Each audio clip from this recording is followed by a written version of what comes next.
मोहनपुर नाम के एक छोटे से गांव में प्राचीन बरगद के पेड़ के पास सुशीला नाम की एक बूढ़ी गरीब महिला अपने अपाहिज बेटे मदन के साथ रहती थी। मदन बचपन से ही दोनों पैरों से चल नहीं सकता था। मिट्टी और भूसे से बनी सरला की छोटी सी झोपड़ी गांव के किनारे पर खड़ी थी, जिस पर अक्सर राहगीरों का ध्यान नहीं जाता था। अपने जीवन की गरीबी और कठिनाइयों के बावजूद सुशीला भगवान राम में अपनी अटूट आस्था के लिए जानी जाती थी। एक और दिन बीत गया और अभी तक मेरे भगवान राम नहीं आए हैं, लेकिन मुझे पता है कि वो आएंगे। वो एक दिन मेरे दुखों को दूर करने जरूर आएंगे। मुझ गरीब की झोपड़ी में वो जरूर आएंगे।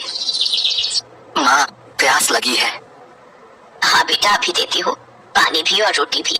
ये रही राम जी की थाली और ये तेरी। माँ, मैं तुम्हें बचपन से उनकी थाली लगाते हुए देख रहा हूँ। माँ, क्या तुम्हें पक्का विश्वास है कि भगवान राम हमारी झोपड़ी में आएंगे? हाँ बेटा, मुझे पूरा विश्वास है। मेरे राम मेरी झोपड़ी में जरूर आएंगे। वो जानते हैं मैं उनकी प्रतीक्षा में आंखें बिछाए बैठी हूँ। उन्हें मुझे दर्शन देने आना ही होगा। हर दिन सुशीला अपनी झोपड़ी को साफ करती थी और अपने मिट्टी के बर्तन में चावल और दाल का एक छोटा सा हिस्सा पकाती थी, इस उम्मीद में कि राम जी उससे मिलने आएंगे। उसकी आस्था को लेकर गांव वाले अक्सर उसका मजाक उड़ाते थे, जिनमें गांव का जमींदार भी शामिल था। जब भी वो उस रास्ते से गुजरता, सुशीला को देखकर बहुत हंसता।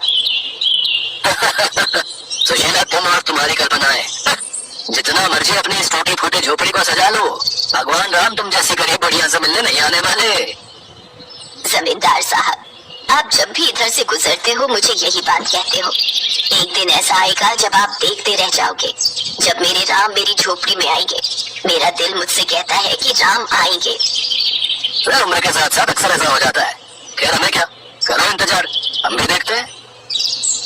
अरे जमींदार साहब, क्या इन छोटे गरीब लोगों के मुंह लगना। चलिए, वहाँ पेड़ की छाया में खटिया लगा दी है। आप वहाँ आराम से पेड़ की ठंडी छाया में बैठो और ठंडी ठंडी हवा का आनंद लो। सुशीला को आदत थी रोजाना ऐसे ताने सहने की। वो किसी की भी बात का बुरा नहीं मानती थी। वो तो सिर्फ अपने प्रभु श्री राम की भक्ति में ही लीन रहती थी।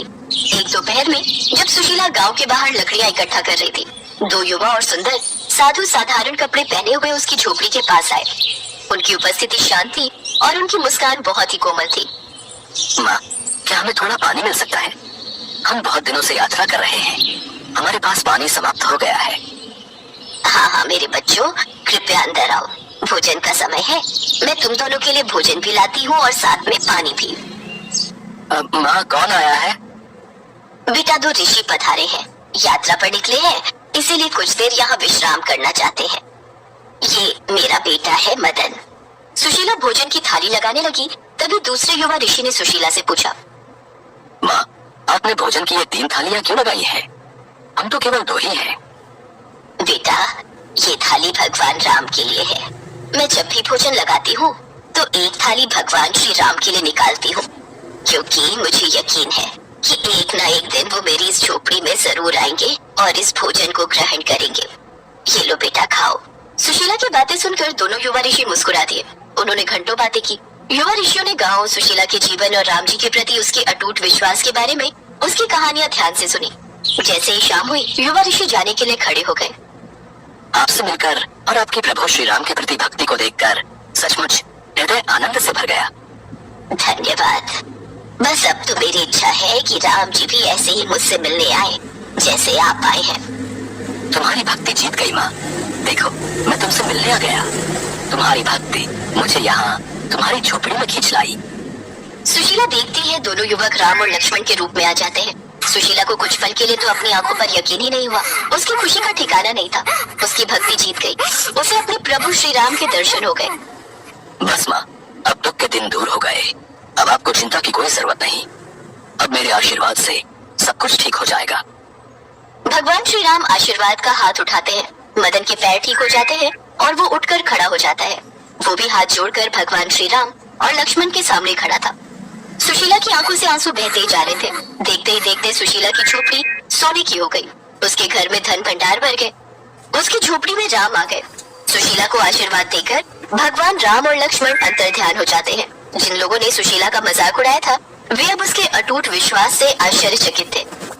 माँ, तुम्हारा विश्वास जीत गया। प्रभु श्री राम और लक्ष्मण हमारी कुटिया में आए। देखो, उन्होंने मुझे ठीक कर दिया। हमारी गरीबी भी दूर कर दी। हमारे जीवन के सारे दुख दूर कर दिए माँ। हाँ बेटा, अब हमारे दुख के दिन दूर हो गए। हाँ, हाँ मेरे बच्चे, प्रभु श्री राम ने हमारे जीवन के सारे दुख दूर कर दिए। सुशीला बहन, मुझे माफ कर दो।